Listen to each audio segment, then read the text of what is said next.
Film akan dibuka dengan seseorang adegan mbak-mbak yang bernama Natalia yang sedang mandi keramas dengan showernya. Saat sedang asyik-asyiknya basah-basahan, tiba-tiba showernya mati. Dan Natalia kesel lalu dipukul-pukul lah itu kerannya sampai patah. Natalia lalu berpakaian dan pergi ke lantai bawah asramanya yang ternyata sebuah klub diskotik. Dengan santai Natalia mengambil minuman di kulkas lalu didatangi oleh mas-mas yang mau nyepik dia. Mas-mas pun ini pun berusaha keras dan tapi Natalia hanya bersikap dingin. Natalia pun kembali ke kamarnya. Di kamarnya ia kembali bereksperimen dengan aplikasinya yang bertujuan menganalisis pola tidur seseorang. Dia pun memasang semua berupa kabel-kabel itu ke tubuhnya lalu bersiap untuk tidur. Sayang, ketenangannya terganggu gara-gara keseruan tetangga kamar yang sedang celup-celup manja. Pagi harinya saat di toilet kampus, Natalia berbicara pada dirinya sendiri di depan cermin. Dan malulah dia ketika tiba-tiba seorang bapak-bapak keluar dari salah satu toilet. Dengan penuh percaya diri, Natalia mendamprasi bapak-bapak kalau itu adalah toilet perempuan. On this door there's a circle. Bapaknya malah melongos dan bodoh amat. Berlanjut ke Akula kampus, Pak Dekan sedang pidato di atas podium. Diumumkan kalau ada dosen yang baru saja membantu tesis para mahasiswanya karena salah satu tesis terbaik akan dikirimkan ke kompetisi Kementerian Nasional. Dosen itu bernama Dr. Kriniki, yang ternyata adalah bapak-bapak yang salah toilet tadi. Natalia pun jadi awkward sendiri melihatnya. Pak dosen memberi kesempatan pada mahasiswanya itu untuk menunjukkan progres tesisnya. Natalia pun langsung mengajukan diri. Di hadapan teman-temannya, dia mempresentasikan garapannya. Penelitiannya berkait dengan aktivitas tidur manusia. Natalia menjelaskan lengkap dengan alat-alatnya. Akan tetapi, penelitiannya tampak bosenni dan Natalia sendiri tampak belum siap.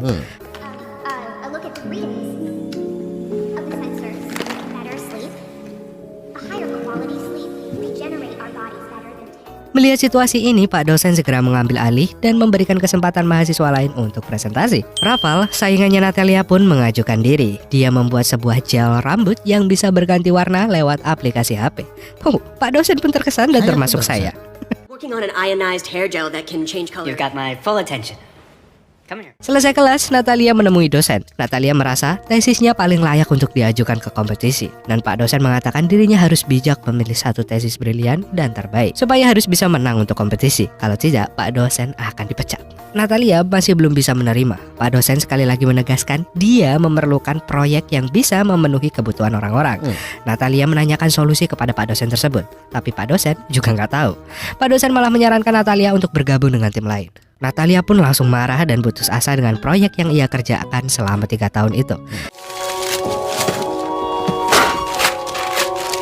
Natalia kemudian menelpon temannya, Paulina, yang sedang tidur untuk curhat. Sayangnya pacarnya mematikan HP Paulina karena merasa mengganggu tidur mereka. Karena sudah terlanjur bangun, Paulina dan kekasihnya langsung mengawali hari dengan bercocok tanam. Paulina merasa tidak puas dengan celupan-celupan pacarnya itu. Dia minta ganti posisi tapi kekasihnya nggak peka. Paulina terpaksa bohong dan mengatakan kalau kerja kelompok mereka itu enak. Maybe we could change positions? You don't like it this way? I really like it, honey. Setelah selesai bercocok tanam, Paulina memeriksa ponselnya. Kemudian telepon balik si Natalia. Mereka janjian ketemu karena Natalia pengen curhat. Sementara di tempat lain, seorang gadis bernama Monica sedang bercocok tanam dengan sangat ganas dengan seorang pacarnya, Conrad. Di saat asyik-asyiknya handshow, ayahnya tiba-tiba datang dan melihat semua pergulatan hidupnya tersebut. Luar biasa. Why are you here? How about good morning? Kedatangan sang ayah itu terkait kelakuannya yang sudah 6 bulan tidak kuliah. Hal ini menyulut emosi sang ayah. Sang ayah bermaksud menarik semua fasilitas yang diberikan padanya, termasuk semua uang saku, juga apartemen yang ditinggalinya. Sang ayah memindahkan Monica ke asrama kampus yang jauh lebih murah. That's why I'm cutting you off. Until you get a diploma. I registered you for a room in a dorm. Dan hari itu Monica pindah ke asrama kampus, kamar yang sangat sederhana bagi Monica. Saat Monica sedang beberes kamar, tiba-tiba dia mendapat pesan dari mantannya, Conrad, tentang kepindahannya. Kesal dengan mantannya, Monica waton manggil cowok di depan kamarnya untuk celup-celupan dengannya. Mbak, pelan dong. Aktivitas ini membuat dinding bergetar dan berisik. Natalia yang tinggal di kamar sebelah terganggu dan sebel. Didampratlah mereka berdua. Malah yang didamprat gak peduli dan tetap lanjut gas-gasan. Lah sudah terlanjur masuk, masa ya itu stop. Sementara itu, Paulina dan kekasihnya sudah di rumah calon mertuanya. Dan di hadapan semua orang, sang kekasih pun melamar Paulina. Paulina, will you marry me? Paulina pun masih bimbang. Belum juga jawab, orang-orang udah heboh duluan. Mana lah? Ya udah deh, akhirnya mereka tunangan malam itu. Anjing ngomong ini kok. Pagi harinya sang kekasih ngajak bercocok tanam lagi. Tanpa ragu-ragu langsung nyosor aja. Sayangnya masih aja Paulina gak puas dengan garapan pacarnya tersebut. Mas. Di kampus saat sedang berlangsung perkuliahan, Monica datang terlambat. Ibu dosen yang baru ngajar memeriksa daftar mahasiswinya. Ternyata Monica tidak ada di daftarnya. Monica disuruh pergi saat itu juga. I am. Name, please? Monica Noviska. You're not on my list yet. I have to ask you to leave. Dan di saat bersamaan, Natalia mendekati Rafathar bermaksud mengajak bergabung dalam satu tim. Rafael senang sekali dan merasa kegeeran. Natalia lalu mengajak bertemu di kamarnya. Kita beralih ke Monica yang sedang menemui Pak Dekan karena namanya tidak terdaftar di absen kuliah. Dan jalan tengahnya, Pak Dekan membuat kesepakatan dengan Monica. Monica lalu keluar dengan wajah kesal. Konrad datang dan masih aja ngejar-ngejar Monica. Karena sebel, Monica wahton mencegat orang di jalan terus numpang naik motor lalu kabur dari sana. Wah, enak ya. Excuse me. Where are you going?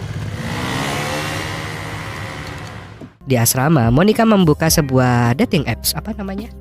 Tinder. Pinter. Selesai pilih-pilih cowok, dia langsung ketemuan malam itu juga. Kebetulan cowok pilihannya sedang kerja mengantar makanan di asramanya. Dan scene akan berpindah ke Paulina dan sang kekasihnya. Mereka baru sampai lagi di kota. Paulina langsung pamit sama kekasihnya kalau mau balik ke asrama. Dan kembali ke asrama, tampak Rafael sedang siap-siap mau ketemuan sama Natalie. Rafael sudah berekspektasi malam itu akan berakhir dengan agrikultur bercocok tanam dengan Natalia. Padahal di kamarnya Natalia sedang sibuk riset tentang gel. Lagi-lagi dindingnya bergetar. Sudah siap-siap mau mendamprat, ternyata si Rafael sudah di depan pintu. Dan Natalia pun mengurungkan niatnya. I open the door. Come in.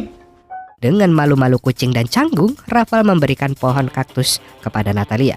Dan langsung to the point, Natalia menceritakan progres penelitiannya. Namun dindingnya tidak juga berhenti bergetar. Ya, sama-sama kerja kelompok. Natalia sedang menjelaskan tentang ide-ide proyeknya. Rafael sudah gak tenang, pikirannya sudah kemana-mana mencari kesempatan dan ngaceng sesaat.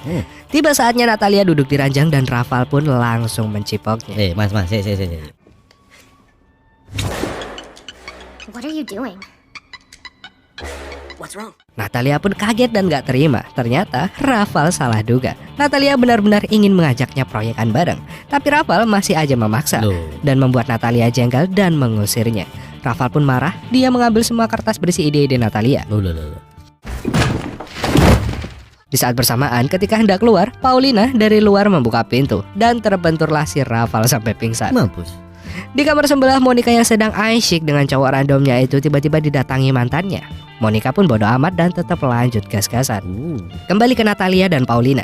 Kesal sekali dengan si Rafael, Natalia menampar Rafael keras sekali sampai Rafael bangun dan pergi begitu saja dari kamarnya. Tampar sampai kembali arwahnya.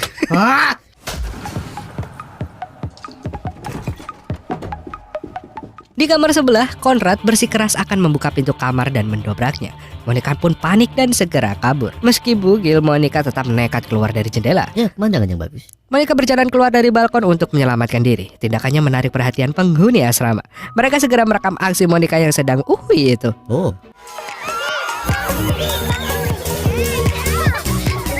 Dan sampailah dia di kamar Natalia. Natalia dan Paulina pun langsung menolongnya. Natalia bertanya atas tindakan gila Monica. Monica menegaskan kalau semua orang selalu berpikir tentang seks dan seks control. Natalia pun menyangkalnya. Monica membuktikannya dengan memamerkan bapaunya di jendela dan semua orang berpikir tentang Tentu. Setelah Monica pergi, Paulina mengabarkan kepada sahabatnya itu kalau dirinya sudah dilamar.